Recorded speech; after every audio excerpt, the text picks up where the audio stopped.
What is up? Thank you for coming to my channel, Prison POV. Shout out to the joiners, shout the point of view crew, and let's kick this video off. I feel like I should really do like a sort of a current events, like with an apology attached to it. Because what I want to say is, man, my bad, the uploading schedule has been subpar. I'm going to be the first to admit. And I strive to have like a consistent uploading schedule for you guys with plenty of videos. I'd love to do daily, every other day, but not this every 3 or 4 days. I've been throwed. I've been straight throwed since the beginning of the month. I've been trying to get my balance, and I feel like I have it. Let's push forward. Let me just tell you why. I mean, look it. This is important too to talk about. Job update. It's kind of had me like, start, go, what, change? Because, bro, I want to go to work, homeboy. I want to get out there and give me 40 hours. I worked for over two years in this construction company as a carpenter, framer, framing houses. And so I called him up after not talking to him since before COVID. Like, what's up? You got any work? He's like, yes, I'm starting a house in 3 weeks. I'll text you when it's ready. So by my calculation, from when we had that conversation, 3 weeks would have been the 8th of July. And I didn't hear from him. And on the 4th of July, I said, hey, happy 4th, with whoop whoop and all this kind of stuff and all this conversation. And he came back with, happy 4th, okay. Like, that's kind of the type of dude he is. That's kind of like par for the course.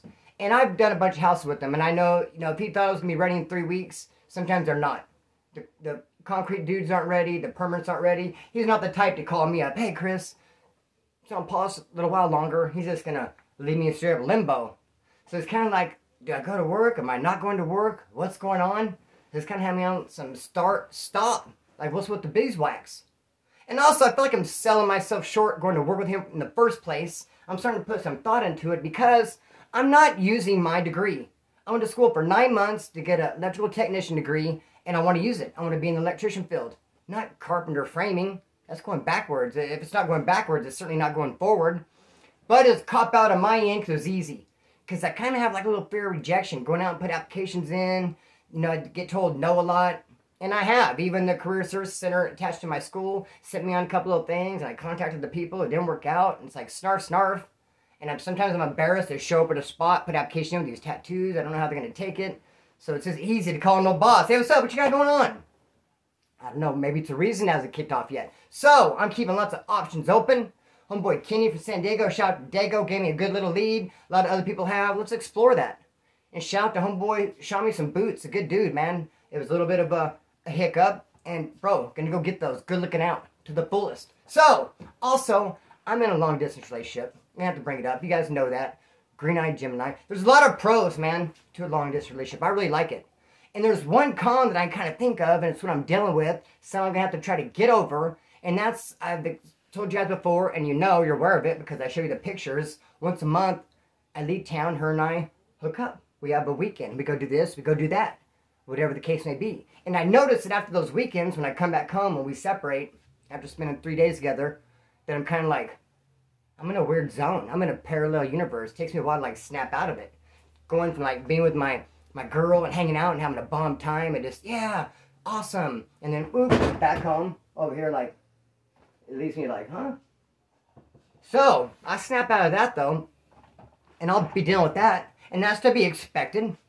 I mean, why not? So, bro, let's kick this video off. And I had, like, another, you know what I was going to, like, relate it to? Oh, but let me just say this real quick, though, too. What's awesome about a long-distance relationship, and they're very common, I know, because a lot of, with the social media, people meet through Instagram DMs, people, dude, long-distance relationships are a thing.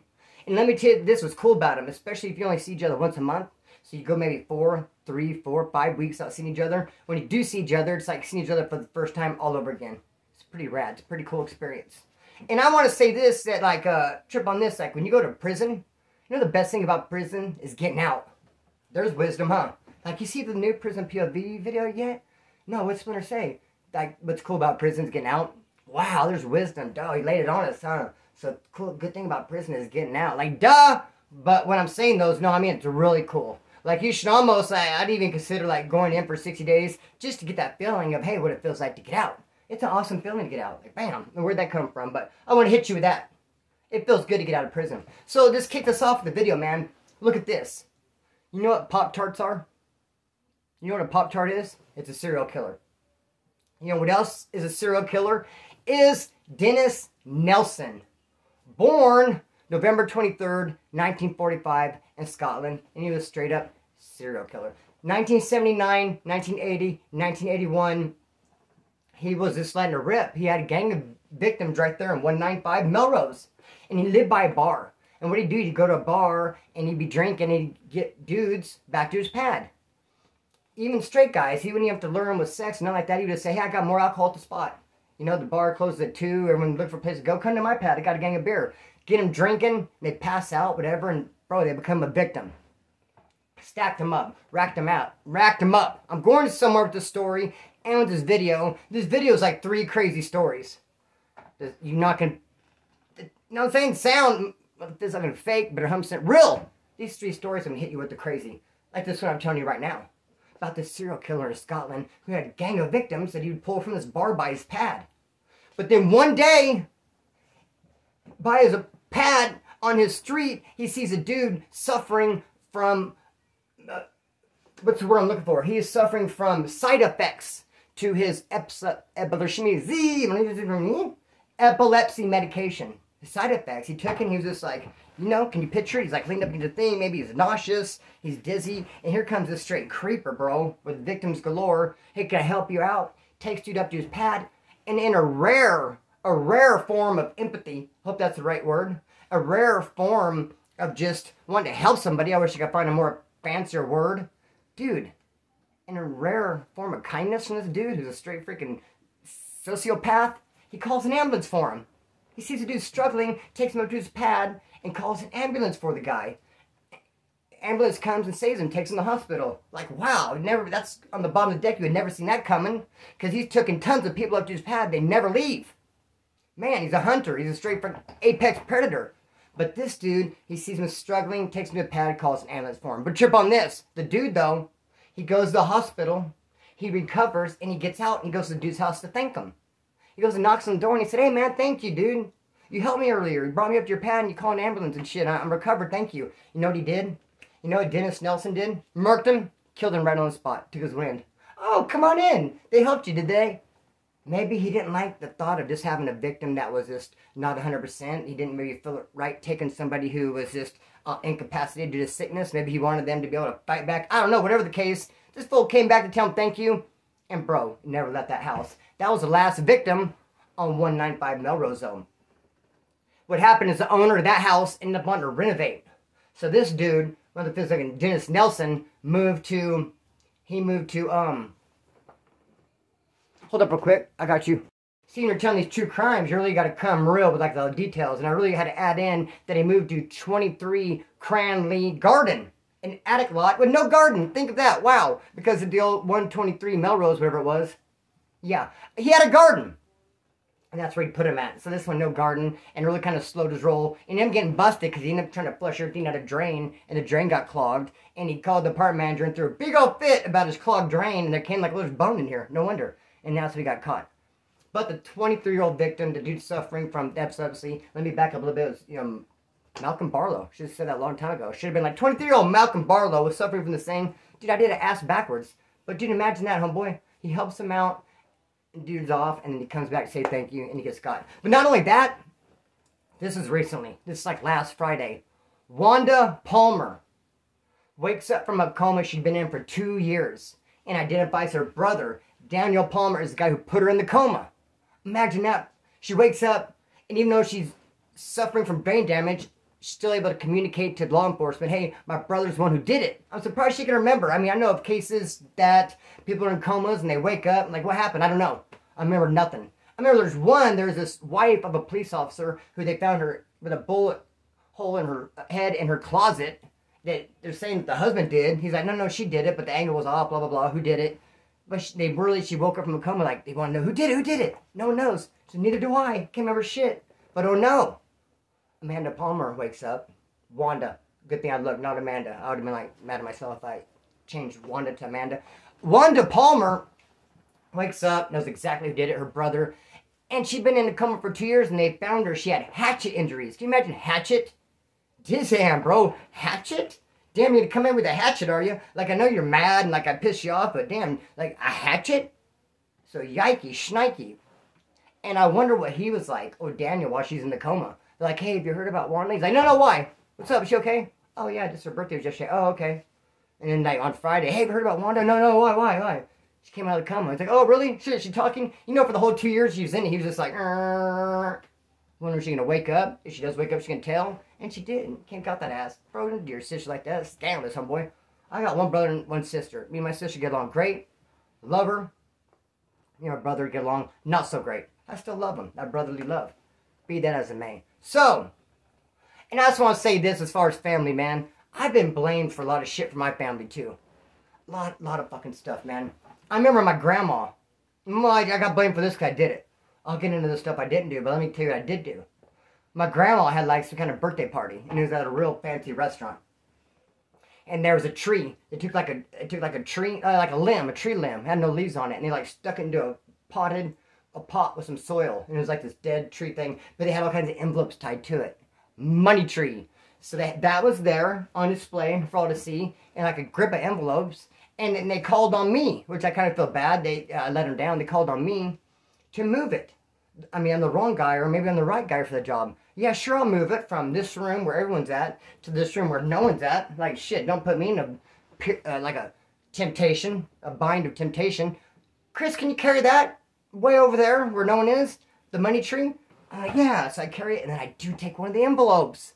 But some were, like, fat, had a lot in them. I did do that. I took, like, a skinny one. And so I yanked it off, and part of the envelope, the corner, was still tied to the tree. I'm like, oh, shoot. So you can see, like, there was an envelope there, but it's gone. Only the corner remains. So I tried to untie it and couldn't even really do it. Like, just like made a mess of it. And then I noticed that the envelope was numbered. I had number 4. It's like 1, 3, 5. Who's going to miss that? So dang. Like, Kris, you done over there? Just set it down. You'll have to arrange it. I'm like, no, I want it to look just right. I want this hole with this missing envelope to be put into the back. We can't see it. So that happened. And believe it or not, I did get called out on it years later when I didn't even remember. I was like, I don't remember. That's what? I don't remember. Money tree? Never heard of such thing. But hey, one time, my mom moved into a pad, and she had one of my uncles move in, and there's tons of tools that the owner of the residence has left in the garage. Diamond, tip, saw blades, apparently. All this type of shit. And it all came up missing, and then my uncle was like, well, Kris did it. And I was like, okay, well, Kris has been busted for 8 months in prison, so that couldn't happen. What, Kris? Surely not your nephew, my son, Kris. You've been busted. Hey, trip on this, though. I'm getting a high-speed chase. With not even with cops, with some people, dude. Weird how it happened. I'm driving, and I bumped somebody. No insurance, and run from the cops, like another car. Like, boom, I hit them. So, like, hit and run, I take off, and they chase me, and they had friends. I just happened to bump someone who was hanging out with, like, 3 other people, and they're on the cars. Now, like, 3 people are chasing me. We're going. I finally go to Rexon. I had a bunch of homeboys with me, and we had to abandon the car. It was just a jacked up ride anyway. It had no license plate, had like paper plates. You ever crack up and you see like a car from like 20 years old, but it has paper plates? Paper plates go like on a brand new car. Drive it off the lot, and you go to the DMV and get your plates. But I like to put paper plates on, of a car if it can't have license plates. So there you go with that. So, had some paper plates on it. Fizz up that car, dog. We gotta go. And we jumped out and left, and I jumped over some fences, and I went into my family's pad. And my cousin had already told me he had some clothes that he was going to give me. They didn't fit anymore, that he didn't like, and he even told me, like, I had these clothes. So I came barged in through the back door of his house, without knocking. I'm tired to knock. Ripped off my clothes, put on some of the clothes he said I could have, and then went out front and was, like, smoking a cigarette and, like, standing there, like, watching cops drive by, and all these people look for him. But I'm over here in different clothes and into the yard, smoking a cigarette like this, till he got away with it. I'm able to watch. And he got mad. Can you believe that shit? He got mad that I barged through his back door. But bro, I was in a bind like I had to. What else am I supposed to do? And I mean, I thought it was perfect. He said I got the clothes. And all of a sudden it's like, oh, I have to wait till you give them to me? I just can't just go grab them out of your drawer when you're at work? When you said you'd give them to me? Anyway. So, the story I want to tell you about, it was a big deal back in the day. Bruce's sons. Now, I noticed when I went and visited Green-Eyed Gemini, and I was up in beautiful Northern California, I was on a freeway that was like dedicated to an officer, fallen officer. They'll often do that. We have a road over here, freeway.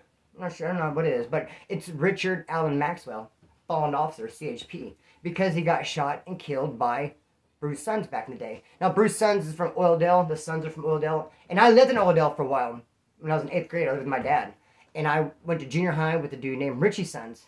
And it was crazy because he's the toughest dude. He was linebacker on the football team. And he was just the toughest dude. And he was super buff. So buff that everyone accused him of being on steroids. In 7th grade. Steroids? What in the hell? He's like in his lunch pail. It was like, I don't know, Transformer lunch pail and shit. It's like 7th grader on steroids, what? But he had like a gang of acne that looked like, I don't know, steroids acne, perhaps? And he was as buff as shit. And I didn't even have like hair on my nuts yet. And I was like, hey guys, stuff like this. And here he's all looking like Mr. Universe. But he was like the toughest dude in the school, and his family was supposed to be all cray-cray. All that. Well, hey man, Bruce's sons was driving with his 16-year-old nephew, Jeremy's sons. And Jeremy's driving. And the CHP dude sees him and just assumes, like, oh, that's a stolen car. And, like, goes and pulls over, and there's a shootout, and the CHP ends up dead. And they bust Jeremy and Bruce. And they go to trial, and first, Jeremy gets convicted of second-degree murder, and Bruce gets convicted of first-degree murder or something like that? For a cop, like, chasing your pad and you jump out, it's like a shootout? Dude, you know first-degree murder has to be, like, premeditated, you planned it. I don't know how they could call that first, or even second degree. So, Jeremy goes off to YA, Youth Authority. Let me tell you one thing about CYA, California Youth Authority, and then NLR, Nazi lowriders. You know you cannot be a Nazi lowrider unless you've been to the Youth Authority? That's how it was. That's how it is. I mean, they're not even, their books are closed. You can't be NLR. But if back in the day, late 90s, you wanted to be NLR, you would have first had to go to YA. And I know some dudes who are lowriders too. And I'm like, oh, you've been to YA? And they're like, well, Camp Owens or some camp or current facility, not Youth Authority, facility work. It's like, it's a wobbler, homeboy. Be that as it may. The nephew, the youngster, went to YA. Bruce went to prison. You're going to get him the death penalty. He beat it. Just got life in prison. But then, that happened in July 1994, the altercation. Jeremy got convicted in November 1994. And Bruce got convicted on March 3rd of 1995. And you'll fight a case for a long time. We've talked about that before in Prison POV. If you catch a felony and you go into the county jail to fight it, you'll be there 2 years. Especially a hot one, you'll be there for a while. So all the way from March 3rd, 1995 to May 3rd, 2003, Bruce finally won his appeal. Now, every case gets put on appeal, especially a hot one. They're going to automatically go through appeal. Even my first case, my felony, went through appeal. And I thought for sure I'd win it because of terrorist threats. Because I got in a fight with my ex-wife. I called her 50 times at her work. She was a secretary at Mercedes-Benz. And I called her 50 times. Just talking shit, cussing her out because she was getting married. And it was just like, and it was terrorist threats. But it's like this, though. The call at 11:45, a misdemeanor. Then I called at 11:55, a misdemeanor. I called 12:04, a misdemeanor. 12:09. Every phone call, a charge? Come on, dude. I called at 11:55, I get charged for that. Call at 12, I charge for that. 12:10, charge for that. It should just be one charge. Because you called all day long. If I came and stole your car, if I come over your house and I stole your car and then I parked it. And then I stole it again and I parked it. Like all night long, I kept like bringing it back and parking it because I had the keys. You're asleep. I'm like in and out of your driveway all night long. Is that 10 GTAs? Is that 10 different charges for auto theft? Or just one? Course of conduct, one. So it should have been one charge instead of all these charges they racked on me. Yikey, shnikey. Terrorist threats. So it was on appeal. I thought I'd win and I didn't. I lost that shit. Damn. Stuck like Chuck. Darn it. No offense to you, Chuck. But hey, homeboy, he got his on appeal. He won. Because they found out that CHP, he had priors for just being a bully. Just for fucking with people. Just for causing conflict and just pressing his authority. That surprised you, that a police officer. Because absolute power corrupts absolutely. A lot of people let that shit go to their head. I mean, the prison guards do it too. County jail staff. I mean, people getting authority. They have people under them. Inmates or people they can arrest. And hey, homeboy, they bully and they use their power. So, Bruce got in on appeal. What happens then, they file a charge and they take you back to court and they refile. And then it was like a deadlock and they refile again. It's a deadlock. And then when I was reading it, they said 4th trial. I thought you could only have 3. He had 4 trials. And then they finally said manslaughter. And when they said manslaughter, then they just cut him loose because it had been 12 years. I had it written down when he got out. At the end of the day, he ended up doing 12 years. Because they ended up calling it manslaughter. And that's what it'd be, like just an accidental death. So, be that as it may, man. Many more videos coming. I hope you're feeling this one. This is like a combination. I really like doing the true crime stuff. Don't even trisnit. No intention to quit telling prison stories. That's my bread and butter. Did you guys know this? I've been doing that for a long time, actually. I meant to say that in another video. When I was in prison, I was known for telling stories. I had a gang of stories. especially in dorms. Even all my cellies would be like, hey, tell stories, homeboy. I had all kinds of stories. And all those prison stories I used to tell, I haven't even really told on Prison POV. Because you guys like prison stories, but trip out on this. The convicts, the inmates, they like street stories. You're really not going to go in your cell at Wall School reception and be like, hey, what's up, homeboy? Splinter from Bakersfield, what's up, dog? Hey, and then you're talking before dinner is the best time because you're hungry. And you're waiting for that card to come. So you're just telling stories and start telling some prison story. Yeah, homeboy, you know, when I was at CMC West, this happened. Dude's going to be like, kind of cool if it's like gossipy and, you know, talk about one of the homeboys or something. But no, they don't really want to hear prison stories. They want to hear some shit happen on the streets, bro. So I got a gang of street stories, like my bread and butter, that I haven't even really told you guys yet. And even back when I was a kid, I remember I used to like to tell stories. In 5th grade, you know what's funny? Every time I talk about like a kid, like a childhood story, I always say 5th grade. Jen called me out on that. She goes, how come all your stories like when you're in 5th grade? When I was in 5th grade, I won a contest at school, like a scary contest. You had to write it, a story, and read it in front of the class. And mine was about a guy who like had like put a mask on and then took it off and his face stayed the same. And then later, like the movie Clown. Isn't that the same thing? Snarf, straight got me. What's up with that? So, be that as it may, you know what's up too. We stay with those Friday night lives, 8 o'clock. So Friday for sure. And it's going to be awesome because guess what? I'm going to go to the sheriff department in a couple days now and get all of my mugshots. And I'm going to get, bro, we're going to have like, it's going to be awesome. Don't even miss the Friday Night Live at 8 o'clock. Another video tomorrow. Depends on if I upload this tonight, upload it tomorrow. I'm just going to keep doing the damn thing. And I'm going to apologize for not uploading more. And let me correct it, bro. Let me overcorrect it. And like, I'll be like, video. Maybe, perhaps. Cut string, let it fly. Peace.